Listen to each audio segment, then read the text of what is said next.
ஆம்பளைங்கிறானுங்களான்னு கேட்கறானுங்க. அதை பார்த்து வாயை முன்னு சும்மா இருக்க சொல்றீங்களா? உங்களெல்லாம் பெரிய மனுஷன் கூப்பிட்டு உட்கார வச்சு ஏன் சார் வெளியே போங்க. ஏப்பா ஏ நீ முதல் போயா பூசாரி கிளம்புங்க. நல்லா பெரிய மனுஷன் கூப்பிட்டா என்னடா பேசுறானுங்க? கடையில 20 ரூபா கொடு, பேட்டரி வாங்கி போட்டு நியூஸ் கேட்கணும். சீக்கிரம் கொடு. பெரிய இவரு ஒரு நாள் நியூஸ் கேட்கலாம் நாட்டோட தலைவர் வராத்தத்தை நிறுத்திடுவாரு. 101 உன் ஃப்ரீக்வன்சி சரியில்லை நினைக்கிறேன். பொட்டியை தூக்கின்னு ஓடுற. தமிழக முதல்வர் அவர்கள் தமிழ் மொழியில் சேவையாற்றிய அறிஞர் பெருமக்களுக்கு இந்தி எதிர்ப்பு போராட்டத்தில் உயிர் நீத்த நடராசன் அவர்கள் பெயரில் மொழிப்போர் தியாகி நடராசன் என்ற விருதினை அறிவித்திருக்கிறார். இந்திய ரயில்வே பாதுகாப்பு படைக்கு எதுக்கு மாமா ஆயத்த வரையில வச்சுன்னு ஊர்லாம் தேர்ந்துக்கிறா. நீ வெண்டிடு. இவ்வளவு அர்ஜென்டா எங்க மாமா போறோம்? போன தடவை தியாக குடும்பம் எப்படி ஜெயிச்சுது? நலசிவா மாமா நல்லூர் விட்டு வாங்கி கொடுத்ததுனாலதான் இந்த வாட்டி நம்ம ராசுவ நிக்க வைப்போம். மாமா ஒரு பிள்ளைக்கு சப்போர்ட் பண்ணி தானே ஆகணும். ஹலோ ராசு, சொல்லுங்க. எனக்கு கல்யாணம் பண்ணிக்கணும்னா சில கண்டிஷன்ஸ் இருக்கு. ஹேமா நல்லூர் ஹைஸ்கூல்ல டீச்சரா ஒர்க் பண்றேன். எனக்காக எங்க அம்மா ஏகப்பட்ட ஜாதகம் பார்த்து கடைசியா செலக்ட் பண்ண பொண்ணு. சீக்கிரமே எங்களுக்கு கல்யாணம் ஆக போகுது. கண்டிஷன் நம்பர் 1, எனக்கு பிடிச்ச மாதிரி இருப்பேன். பிடிச்ச ட்ரெஸ் போட்டுக்குவேன். பசங்க மாதிரி பாய் கட் கூட பண்ணிப்பேன். ஏன் சுதந்திரத்துல யாரும் தலையிடக்கூடாது. கண்டிஷன் நம்பர் 2, எங்க அம்மா வீட்டுக்கு எப்பெல்லாம் போகணும்னு தோணுதோ அப்பெல்லாம் போவேன். திரும்ப எப்ப வரணும்னு தோணுதோ அப்பதான் வருவேன். நீங்க நாங்க பாக்குறதுக்கு வரலாம். எனக்கு எந்த அப்செக்ஷனும் இல்ல. கண்டிஷன் நம்பர் 3, நான் சம்பாதிக்கிற பணத்தை ஏன் விருப்பப்படிதான் செலவு செய்வேன். ஏன் இதுக்கெல்லாம் கேள்வி கேட்க கூடாது. அப்புறம் இது ரொம்ப முக்கியமான கண்டிஷன். என்னது அது? ஏன் பெர்மிஷன் இல்லாம என்ன டச் பண்ண கூடாது. அது சரி. என்னோட என் உரிமை. கண்டிஷன் நம்பர் 5, என்கிட்ட எதையும் மறைக்க கூடாது. என்ன கேட்காம எந்த டெசிஷனும் எடுக்க கூடாது. முத ஜாதகம் தாங்க செட் ஆயிருக்கு. ஃபிக்ஸ் ஆகட்டும். கண்டிஷன்லாம் அப்புறம் பேசிக்கலாம். சரியா? புரோக்கர்ட்ட சொல்லி எங்க அம்மாட்ட பேச சொல்லுங்க. சரி நான் கூப்பிடுறேன். என்ன மாமா என்ன சரக்கடிக்கு போறியா? அதெல்லாம் இல்லாம பஞ்சாயத்து எலெக்ஷன் வருது இல்ல மாப்பே? ஆமா. அதுல தியாகம் புள்ள மூர்த்தி நிக்க வைக்கிறானா. சரி. வேற இடம் நிக்கிட்டு போனதுக்கு அவட பிரச்சனை பண்ணிட்டானுங்க. அதனாலதான் நான் இந்த வாட்டி நம்ம ஊர்ல இருந்து ஒருத்தர் நிக்க வைக்கத்தான் சவால் விட்டு வந்துட்டேன். நம்ம கனியே நிக்க சொன்னோம்பா. எங்க மாமா நின்னா யாரு ஓட்டு போடுவா? உஷா கூட ஓட்டு போடாது. அண்ணனு நான் ஓட்டு போடுவா. ஓட்டுக்குதா அவனுக்கு? இதுக்கா கொண்டு வந்தவங்கள? இல்லண்ணா, மாமா என்னென்னலாமோ யோசனை பண்ணி பார்த்தாருண்ணா. சரி. யாரு செட் ஆகல. நீதான் சரியான ஆளு முன்னாடி வந்து நிக்கிறாரு. நல்ல பதிலா சொல்லலாம். இல்ல பண்ணி கேரண்டியா ஜெயிப்ப. சொல்லும் போதே உனக்கு சிரிப்பு வருதுல்ல? அப்புறம் ஆமா மாப்பே, நீ நின்னா சரியா வரும்பா. மாமா என்ன எல்லாம் சீரியஸா காமெடி பண்ணுக்கிறீங்க? அரசு எல்லாம் பெரிய விஷயம் மாமா. எல்லாம் எனக்கு செட் ஆகுமா? எல்லாம் அப்பாவோட போட்டான். வா கேம் ஆடலாம். டைம் ஆகுதுடா, சீக்கிரம் போ. பொண்ணுகிட்ட வேற தனியா பேசணும். பேச வேண்டியதெல்லாம் அண்ணன் பேசிக்க போகுது. நீ என்னத்த பேச போற? ஏதோட நோவுக்காக தெரியுமாடா? அசிங்கம் போட்டது நான் தானே. அக்கா கிட்ட பேச முடியல. மாமா நானா கட்சி கொள்கன்றாரு. இவன்கிட்ட பேசினா இவன் ஒரு பழைய கதையை என்னாண்டியா சொல்றான். என் நிலைமை யாருக்கு புரியுது? இப்ப என் பொண்ணு ஆத்துற ஒரே மருந்து அந்த பொண்ணு தான்டா. பூமுஞ்ச கையோட அந்த பொண்ணுகிட்ட என் நிலைமையை எடுத்து சொல்லி எப்படியாவது மாப்பி காலில் வந்தாலும் சம்மதிக்க வைக்கிறேன்டா.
வரல.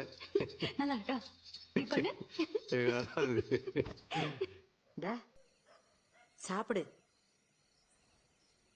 தண்ணிக்கு நீ போட்டியா?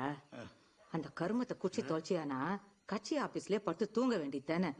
மருமவ எட்டாச்சு.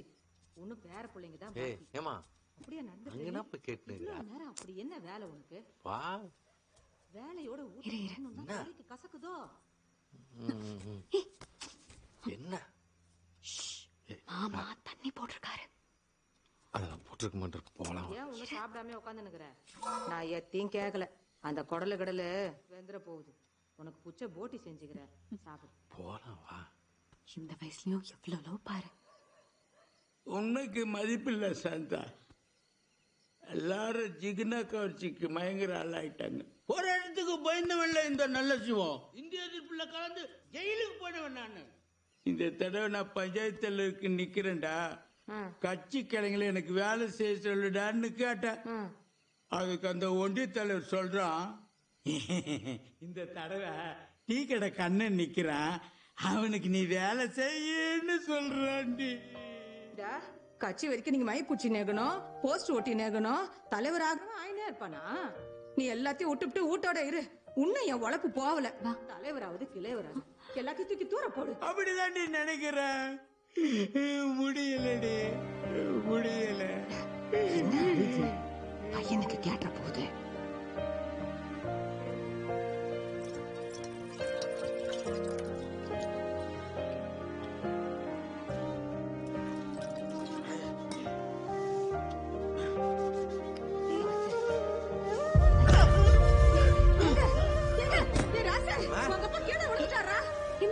என்னாச்சுமா? என்னாச்சு என்னப்பா? மேம லைட் போடு. தூக்குடா. என்னப்பா? சாந்தா இங்கதாங்க. அப்படி வெட்டு தலை என்ன பண்ணுதுப்பா? வந்தாலே இதே ரோதனையா சும்மா இருமா. உன்னை யாரு குடிக்க சொல்றா? மனசு பாத்து. சரி நீ புரிய மாட்டல. எது இப்ப திடீர் இந்த பழக்கம் உனக்கு? ராசு சொல்லுப்பா. அப்பா மாதிரி இருக்காரா, நீயாவது சார பழச்சுக்கடா. அதெல்லாம் ஒண்ணும் இல்ல, கம்னு. ராசா சொல்றேன்டா.